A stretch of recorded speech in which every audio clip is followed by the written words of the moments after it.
남편은 평범한 직장인이었어요. 회사에서도 별명이 개미였을 정도로 임원진들까지 인정하는 부지런한 회사원이었습니다.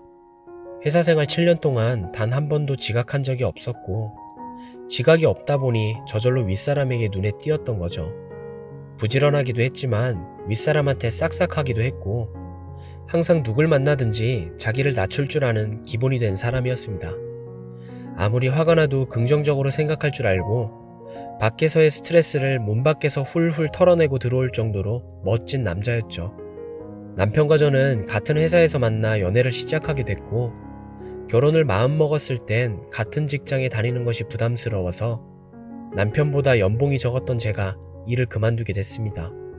시어머님께선 남편이 취직하자마자 아버님이 돌아가셔서 혼자 자식들을 키우셔야 했습니다. 술을 좋아하셨던 시아버님은 간경화를 앓으시다 급기야 간암으로 전이 되셨고, 기증자가 나오지 않자 끝내 돌아가셨다고 하더라고요. 아버님께서 간암으로 돌아가시니 남편은 안 그래도 못하는 술을 더 입에 대지도 않았습니다.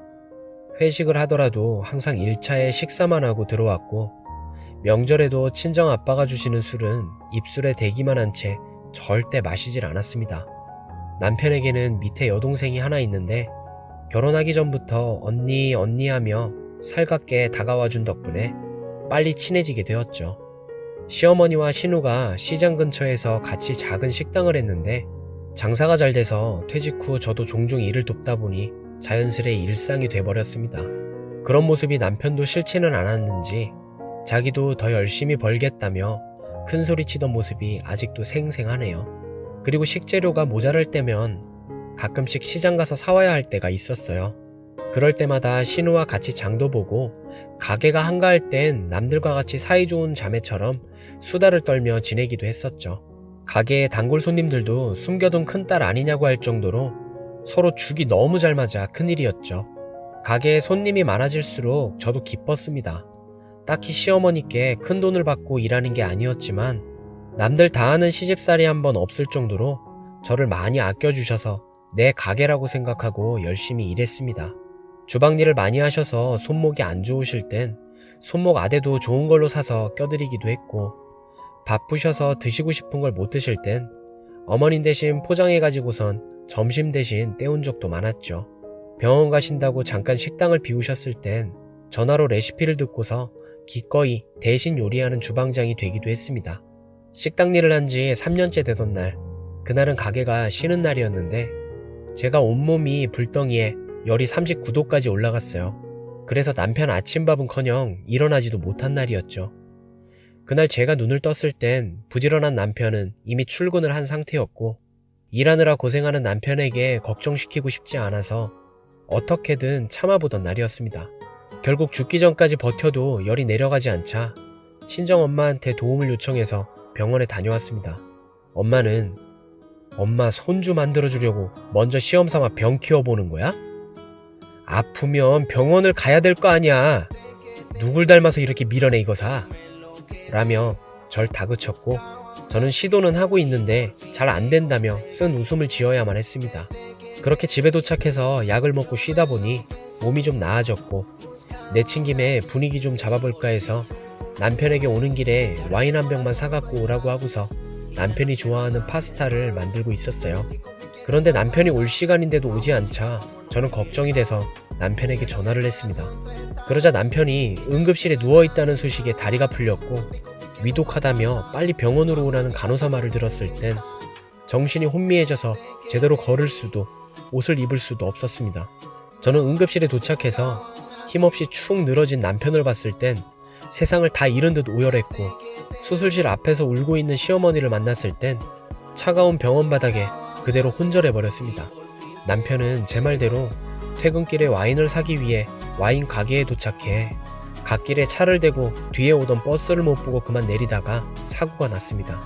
결국 갈비뼈와 두부골절로 인한 심혈관 파열로 남편은 세상을 떠났습니다. 그렇게 가정에 충실했던 남편이 세상을 뜨자 저는 물 한 모금 먹지 못했고, 밤낮을 물 대신 눈물을 마셔야 했습니다. 시어머니와 신우도 충격에 빠져 가게 문을 열지 못했고, 급기야 가게를 내놓기까지 하셨습니다. 서로 한동안 아무 말도 하지 않고 눈물만 흘리고 있었죠. 남편 장례식 날엔 상복을 입고 남편의 영정사진과 마주하니 모든 게 믿겨지지가 않았습니다.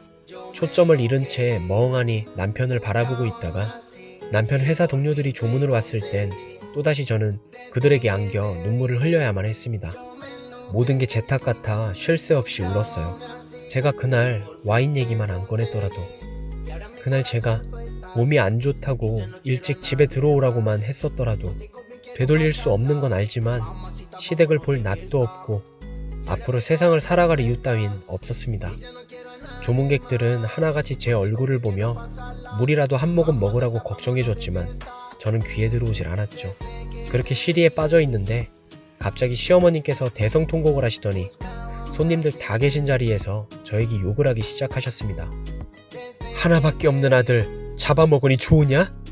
어디서 굴러먹다가 재수 온 붙은 게 기어들어와서 저것도 며느리라고, 내가 죽일년이다, 내가 천하에 죽일년이야 라고 하시면서 급기야 제 머리채를 휘어잡으시곤 집안의 여자를 잘 들여야 하는데 죽어도 결혼은 뜯어 말렸어야 했다면서 급기야 저희 엄마에게까지 그 불똥이 튀었습니다. 사돈, 상심이 크신 건 저도 자식 가진 입장에서 너무나 잘 압니다. 애지중지 키워온 아들을 그리 먼저 하늘로 떠나보냈으니 그 심정 비통한 건 말해 뭐하겠어요. 하지만 우리 딸도 남편 잃은 불쌍한 여자이긴 사돈이랑 매 한 가지입니다. 우리 같이 마음 아픈 가족들끼리 이러지 맙시다. 장례식에서 이게 뭐 하는 짓이에요. 이거 놓으세요. 이거 놓고 제발 진정 좀 하세요. 예? 같은 아픔 좋아한다. 가족? 누가 가족이래? 네 딸년 때문에 내 아들이 죽은 거야. 네 딸년이 귀신 씌우고 재수 온 붙어서 내 아들 일부러 하늘나라 보낸 거라고. 사돈, 왜 억지를 부리시는 거예요? 우리 딸이 뭘 그렇게 잘못했어요? 그날도 몸이 안 좋아서 사돈이랑 남편 걱정하느라 끙끙 앓았던 애예요. 어디서 그딴 딸년을 낳아놓고 큰 소리야. 네 딸년 그거 남편 잡아먹는 사주야. 너 아들 있어 봤어? 나 지금 눈에 뵈는 거 없어. 그래서 니네 딸년 볼 때마다 천불이 나서 속이 아주 뒤집힐 지경이야. 장례식이고 뭐고 제발 눈앞에서 둘 다 사라져. 어휴, 우리 아들만 불쌍하지. 우리 아들만 불쌍해. 그렇게 저는 모든 조문객들이 보는 앞에서 시어머님께 머리채를 잡힌 채 질질 끌려다니며 욕을 들어야 했습니다. 욕을 먹어도 싸죠. 저는 괜찮지만 한동안 아무것도 못 드시고 눈물만 흘리신 시어머님이 걱정이 돼서 행여나 쓰러지실까봐 얼마나 노심초사했는지 모르겠습니다. 친정엄마는 그렇게 시어머님의 모진 한포리를 한동안 더 듣고선 사돈 속마음 잘 알았으니 우리 인연 여기서 아예 끝장냅시다. 우리 가여운 사위 기분 좋게 보내주지도 못하고 이렇게 가니 저도 속이 상해 죽겠지만 정사돈께서 계속 그렇게 나오신다면 하는 수 없지요. 하시며 장례식장을 빠져나갔습니다. 남편을 보내고 난 후엔 시어머님은 제 연락을 아예 차단해 버리셨습니다. 졸지에 생과부가 된 저는 남편 유품을 정리하고 마음 아파하실 시어머님 생각에 또 눈물 한 바가지를 흘리고 있었죠. 그때 현관문이 열리더니 신우가 집에 왔습니다. 저는 신우에게 어머님 식사는 잘 하시고 계셔? 어머님 혈압 있으셔서 병원 가서 약 타와야 하는데 지금 언니는 이런 상황에 엄마 걱정할 때야? 언니가 기운을 먼저 차려야지. 엄마가 많이 힘드셔서 그런 거니까 언니가 이해 좀 하고 얼른 엄마랑 화해해야지. 내가 지금 전화 한번 해볼게. 나도 오빠 뒷정리하느라 정신없어서 요새 엄마한테 안부 전화만 짧게 했거든. 우리 엄마 말대로 남이 되더라도 서로 풀자. 풀고 헤어지든 뭘 하든 하자. 그렇게 신우는 제 앞에서 어머님과 통화를 하기 시작했습니다. 엄마, 이제 그만 언니랑 화해하자. 언니도 오빠 때문에 슬프긴 매 한 가지잖아. 솔직히 엄마가 언니한테 너무 심하게 하긴 했어. 언니가 엄마한테 얼마나 잘했는데 엄마답지 않게 왜 그런 거야? 난 도무지 이해가 안 가. 오빠가 얼마나 섭섭하겠어. 네 오빠 얘기 그만해라. 이제 겨우 눈물 말렸는데 또 울라고? 자식 죽으면 가슴에 묻는다던데 내 자식 묻은 자리 축축하진 않을까 해서 밤에 잠 한숨 못 자고 있다. 그러니까 그년 얘긴 입 밖에 꺼내지도 마라. 꼴도 배기 싫으니까. 엄마, 언니는 요새 일도 못 구하고 하루 종일 엄마 걱정만 하고 살아. 그거 알아? 나한테 매일 연락 와서 엄마 식사는 하셨을까? 병원엔 가셨을까? 계속 물어본다고. 내일 언니랑 같이 갈게. 엄마도 언니 보면 그때 미안했다고 사과해. 끝내더라도 그러고 끝내면 되잖아. 오빠가 뭐라고 생각하겠냐고. 오긴 어딜 와. 이제 보니 딸년도 허 키웠네. 너도 이젠 아웃이야. 앞으로 너도 연락하지 마라. 엄마는 언니가 불쌍하지도 않아? 왜 엄마만 자꾸 생각하는 건데? 나라고 그년이 왜 안 불쌍하겠어? 그 바보 같은 년이 나한테 머리채 잡히던 날 나한테 뭐라고 한 줄 아니? 자기가 죄송하다면서 자기가 네 오빠 목까지 더 잘하겠다고 하더라. 내 그 소리 듣고 그의 머리채 잡았다. 그렇게 안 하면 그 미련한 년이 진심으로 나 안 떠날 년이야, 그 년이. 저는 신우 통화를 들으며 시어머님의 본심을 알게 되었습니다. 시어머님은 그동안 같이 봐온 지가 얼만데 저를 모르겠냐며 앞날이 아직 창창한 저를 어떻게 잡아두겠냐며 끝내 우셨습니다. 아들은 자기 명예 살다 간 것뿐이고 말로 해선 절대 안 들을 사람이라 일부러 정 떼려고 과격하게 하셨다고 했습니다. 그 말을 듣자마자 저는 신우를 안고 오열했습니다.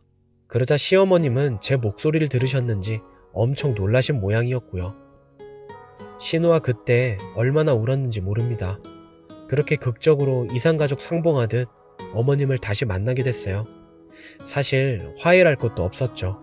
서로 마음을 알게 되었는데 화해가 다 무슨 소용일까 싶었어요. 다만 어머님께서 절대로 제 발목을 잡고 싶지는 않다고 말씀하셔서 결국은 떨어져 살게 되었어요. 코로나라 그런지 내놓은 가게가 나가지도 않고 해서